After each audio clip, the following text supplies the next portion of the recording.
you can easily troubleshoot where you've got the wires if there's something not quite right. The other thing that's worth doing, and we didn't do it here, I must admit, is keep it neat. You don't want wires all over your boat dangling down into the water, slowing you down. So once you've got the wires run, you can always give them a bit of a curl up, bit of tape or something, just to hold them in place, hold them on the boat. Keep it neat.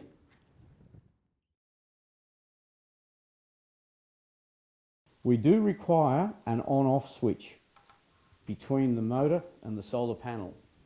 Now this saves time in setting up at the event when boats are racing. We can't afford to have too much wasted time or we can't get through all the boats. And we normally have over 150 boats competing at the event, so we do need to keep moving. So a very simple way of installing a switch, and a really simple switch. Another clip lead straight between the motor and the solar panel, and I now have a switch.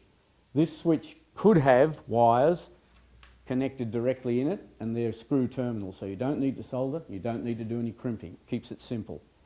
But you do need to cut and bare the ends of the wires if you want to go the neater method of just having it there. If that is a bit too much for you, a couple of paper clips just screwed to the switch. Not my preferred method. I would prefer to cut the wires, but this means you don't have to do anything except screw 2 screws down to the paper clips.